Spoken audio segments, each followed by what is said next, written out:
안녕하세요. 오늘도 사연 살롱을 찾아주셔서 감사합니다. 저는 30대 중반의 여자예요. 2년제 대학을 졸업하자마자 작은 회사에 취직했고 10년 정도 다니다 친구 소개로 남편을 만나 결혼했어요. 결혼하자마자 회사를 그만두고 바로 전업주부가 됐고요. 남편은 저보다 2살 연하인데 둘 다 나이에 비해 연애 경험도 적고 내성적인 편이라 처음 만났을 때부터 서로 끌리더라고요.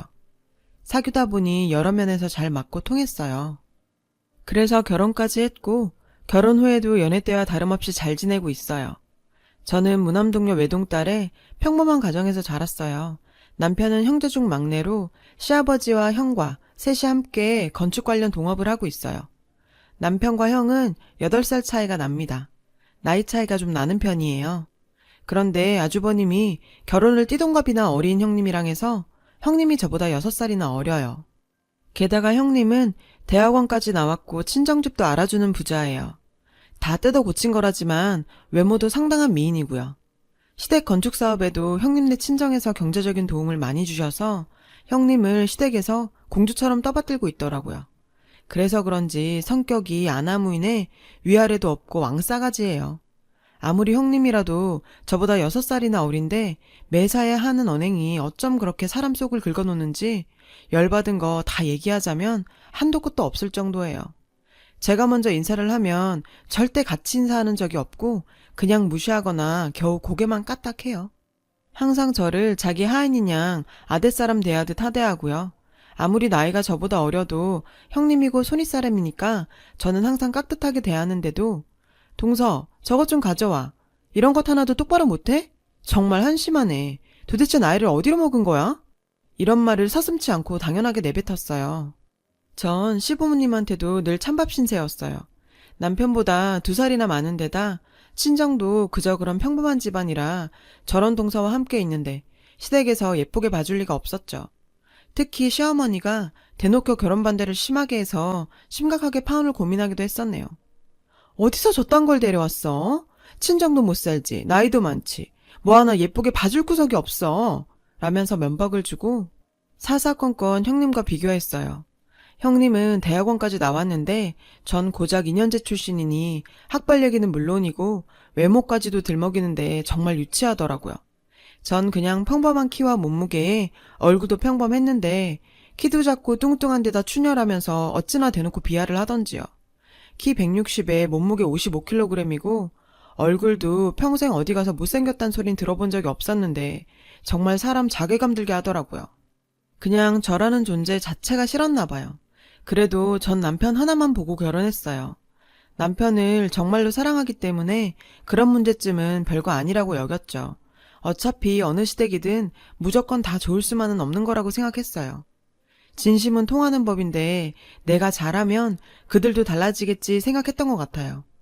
막상 겪게 된 현실은 지옥 그 자체였거든요. 잘못한 게 없는데도 시어머니는 늘 저만 혼냈고 명절이나 집안 행사 때 굳은 일은 다 제 차지였어요. 형님은 맏며느리인데도 일은커녕 손에 물 한 방울 묻히지 않았어요. 시댁에서는 당연하다고 여기며 늘 형님 비위를 맞추려고 전전긍긍했고요. 형님 기분을 조금이라도 상하게 할까봐 시아버지며 시어머님, 아주머님 할 것 없이 절절 매더라고요. 어머님, 저 힘들어요. 그냥 밖에서 나가서 사 먹어요. 어머님, 저 오늘 바빠서 못 가니까 그렇게 아세요. 어머님, 저 그거 싫어하니까 제가 원하는 걸로 해주세요. 늘 이런 식으로 말했어요. 그러면 시부모님들은 항상 그래 우리 아가 네 말대로 해야지. 누구 말인데 알았으니까 다 네 말대로 하마. 이런 식이었어요. 이 문제 때문에 남편은 부모님과 형이랑 늘 대립했어요. 전 괜한 분란 일으킬까봐 항상 말렸고요. 시댁이랑 같이 사업을 하고 있기 때문에 사이가 나빠지면 저희 손해였거든요. 저도 생각 같아선 시부모님이든 형님네든 부당한 건 다 따지고 싶었지만 먹고 살아야 했기에 막상 그런다는 건 말처럼 쉬운 일이 아니더라고요. 가장 참기 힘든 건 저희 친정까지 들먹이며 욕하는 거였는데 저희 친정이 잘 살지 못해서 사업에 도움을 못 준다며 저랑 친정을 늘 싸잡아 비난했어요. 아휴, 내 팔자야. 거지 같은 친정에서 뭘 보고 컸겠어. 그리고 니네 친정은 어쩜 그렇게 염치가 없어? 나이도 많고 하자 많은 딸 보내놓고 사돈 사업에 10원 한 장 안 보태는 게 말이 돼? 다른 집 며느리네 친정들은 얼마나 사돈집한테 잘한다는데 너도 눈이 있으면 네 형님 친정에서 하시는 것 좀 봐. 얼마나 경우 있고 통이 크신지. 남편과 동업하는 시댁 사업이 자금 때문에 어려울 때마다 형님 친정에서 도움을 주시니까 꼭 저희 친정이랑 비교를 하며 욕을 하셨어요. 전 제발 어디서 돈다발이 뚝 떨어져서 시댁이랑 분리해서 나와 우리 사업을 하고 시댁과 연 끊을 날만 꿈꿨죠. 그놈의 돈이 뭐길래 사람을 이렇게나 비쳐먹어 초라하게 만드는 건지 가슴에 한이 맺히더라고요. 그러던 어느 날이었어요. 시어머니가 연락을 해와선 곧 형님 생일이니 저보고 시댁에 와서 형님 생일상을 차리라고 하더라고요. 식구라고 해봐야 시부모님과 형님네랑 우리 다 해서 6명뿐이라 못할 것도 없었고 명절이나 생신 제사도 제가 다 도맡아 했기 때문에 그리 어려운 일도 아니었어요.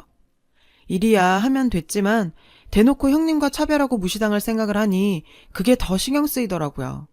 그래도 안 할 수는 없어서 형님 좋아하는 거 위주로 장을 봐서 생일상을 차렸어요. 시댁 식구들 모두가 다 시댁에 모였어요. 형님 선물로 명품은 아니어도 신경 써서 스카프도 사고 케이크도 준비했어요. 시부모님은 형님 옆에 앉아 딸보다 더 귀하게 여기시면서 예뻐서 어쩔 줄 몰라 하더라고요. 그 모습을 보고 있자니 솔직히 인간적으로 참 부러웠어요. 부모 잘 만나 많이 배우고 예쁜 데다 부자이기까지 하니 시부모한테 저렇게 사랑받고 대접받는구나 하면서요. 그런 생각이 없다가도 괜히 평범한 저희 친정이 원망스러워지더라고요. 그러고 있는데 형님이 갈비찜 하나를 집어 먹더니 갑자기 인상을 확 쓰면서 고기가 왜 이리 질기고 짜? 요새 누가 이렇게 음식을 짜게 먹어? 잡채도 그렇고 음식 간을 이딴 식으로 하면 어떻게 먹으란 거야? 하면서 음식 타박을 하기 시작했어요. 그랬더니 옆에 딱 붙어있던 시어머니가 저한테 소리를 지르더라고요. 으이그 할 줄 아는 거라고는 살림하고 음식하는 것밖에 없는 식충이 주제. 음식도 하나 제대로 못하니 도대체 이걸 먹으라고 한 거야? 일부러 이렇게 짜게 한 거지. 다른 날도 아니고 큰애 생일인데 네가 다 망칠 셈이야? 뭐해? 빨리 가서 새로 만들어 오지 않고. 너무 황당하더라고요. 저번 시댁 모임 때는 형님이 싱겁다고 타박을 해서 이번엔 좀 더 신경 써서 간을 세게 한 건데 그렇다고 못 먹을 정도로 짠 것도 아니었어요. 다들 맛있게 잘 먹어놓고 형님이 그 소리 했다고 난리를 치니 눈물이 다 날 것 같더라고요. 남편이 더 이상 못 참고 한마디 했어요. 엄마, 제발 그만 좀 하세요. 맛있기만 하구만. 왜 자꾸 음식 갖고 트집을 잡으세요? 이 사람이 이거 혼자서 다 준비하느라 며칠을 고생했는 줄 아세요? 그랬더니 아주버님이 질세라 화를 내면서 따지네요. 이게 어디서 큰 소리야? 내 입에도 짰어. 그 정도 말도 못해? 그랬더니 남편도 지지 않고 따졌어요.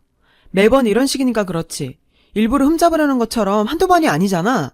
그랬더니 형님 얼굴이 빨개져서 말하기를 어머 도련님 그게 무슨 말씀이세요? 그럼 제가 일부러 그런다는 거예요? 그럼 아닌가요? 애도 아니고 매번 그렇게 음식 갖고 투정을 부려요. 그럼 직접 만들던가요. 음식 하나 제대로 해본 적 있어요? 형수님은 이 집 며느리 아니에요? 남편이 든든하게 바른말을 하면서 따져주니 정말 고맙더라고요. 갑자기 시아버지가 나서서 남편을 욕하기 시작했어요. 그만하지 못해? 어디 어른 앞에서 형수 생일날 형하고 형수한테 대들어? 어디서 배워먹은 버르장머리야? 시아버지까지 나서서 분위기가 너무 안 좋아졌어요. 그래서 제가 나설 수밖에 없었죠. 한다고 했는데 간이 좀 셌나 봐요. 다음부턴 잘 맞춰서 할게요. 죄송해요. 라고 사과했더니 남편이 잘못한 거 없는데 왜 사과하냐고 펄쩍 뛰었어요. 갑자기 형님이 제가 선물한 스카프를 뜯더니 아우 촌스러워. 요새 이런 걸 누가 메고 다녀? 이걸 진짜 나보고 하라고 사온 거야? 나 이딴 거 안 하니까 동서나 가져가서 해. 하면서 제 앞으로 던지고는 아버님 어머님 저희 그만 일어날게요. 친정부모님이 생일 선물 사주신다고 백화점 명품관으로 나오라셔서요. 쇼핑하고 부모님이랑 필드 나갈 거예요. 저 안 본 지 오래되셨다고 오늘만이라도 오래 보자시네요. 하면서 아주버님이랑 나갔어요. 시부모님은 미안해서 어쩔 줄을 몰라 하면서 배웅하고요. 그러면서 남편이랑 저한테 고래고래 고함을 치면서 다시는 형님네한테 대들지 말래요. 다시는 그럴 일 없습니다. 이딴 집구석이랑 영 끊을 거니까요. 사업도 다 손 떼고 나올 거니까 그렇게 아세요. 하면서 남편이 제 손 잡아 끌고 나왔어요. 저도 시부모들도 다 놀라서 아무 말도 못했어요. 남편은 평소에 말도 없는 편이고 이렇게까지 강하게 나온 건 처음이었거든요. 한편으론 속이 시원했어요. 그리고는 한동안 힘든 시간이 이어졌어요. 시작한 사업이 자본도 없고 시댁과 같이 일하다가 혼자 하기엔 부족하니 잘 될 수가 없었거든요.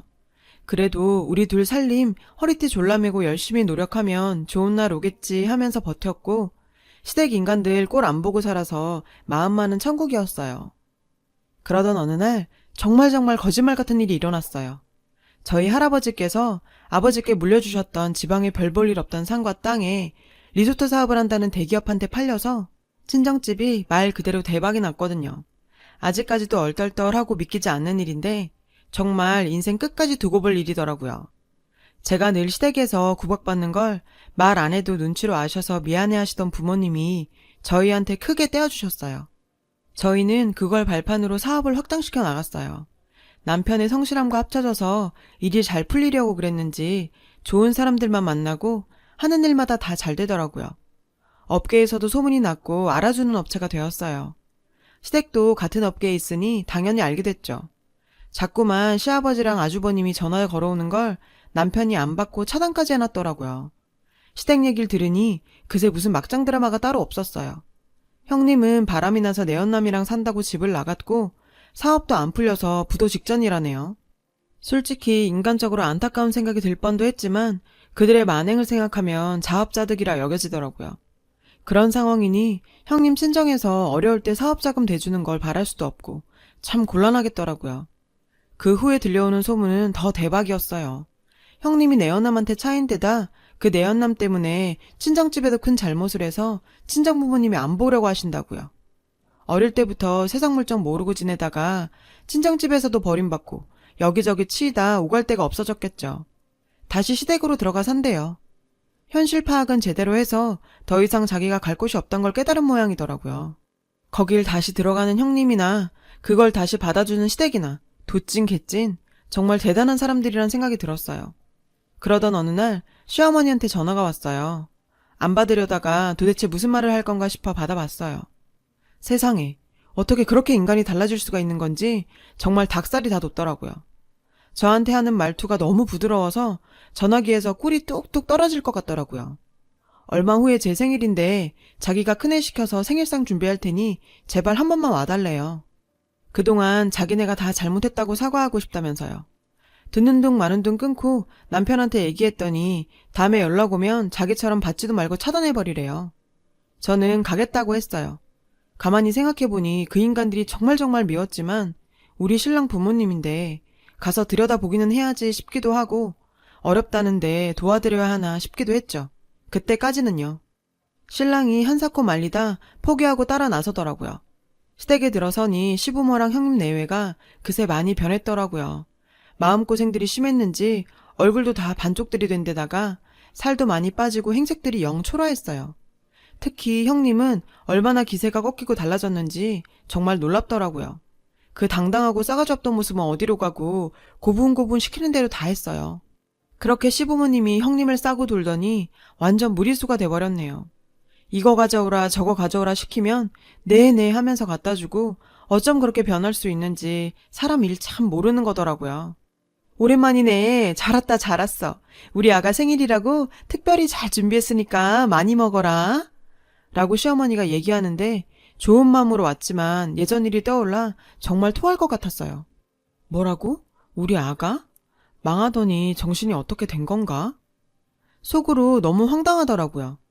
음식을 형님이 다 준비한 눈치였는데 일부러 흠을 잡으려고 한 게 아니라 어찌나 음식이 다 맛이 없던지 손댈 게 하나 없더라고요. 애초에 요리라고는 해본 적이 없는 사람인데 하루아침에 잘하긴 힘든 노릇이었겠죠.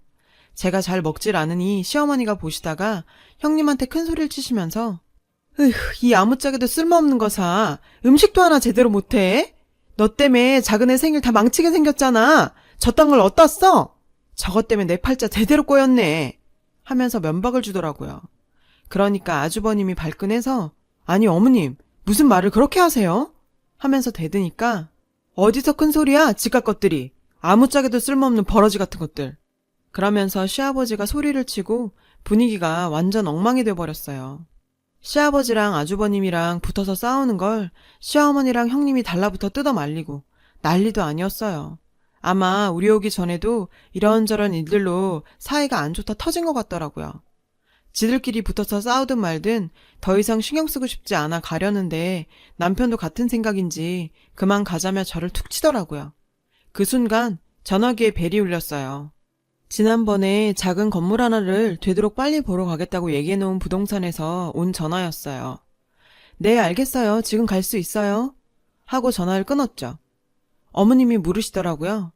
어딜 간다는 거니? 아, 보러 갈 건물이 하나 있는데 오늘 시간이 맞춰져서요.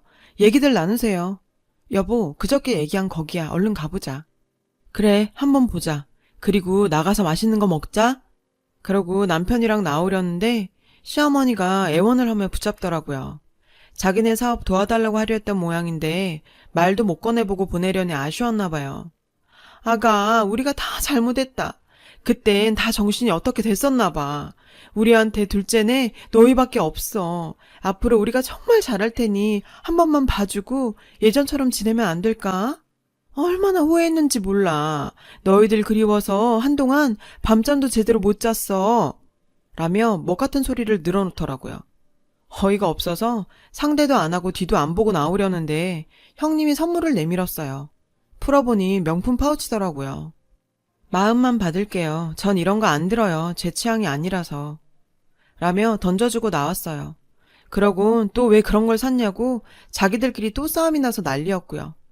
그걸 보고 있자니 얼마나 꼴불견의 진상들인지 정말. 살면서 돈이 다가 아닌데 돈 있으면 아부하고 돈 없으면 무시하고 예전과 조금은 다르겠지라는 마음에 온 건데 참 씁쓸했습니다. 얼마나 더 당해야 정신을 차릴런지요.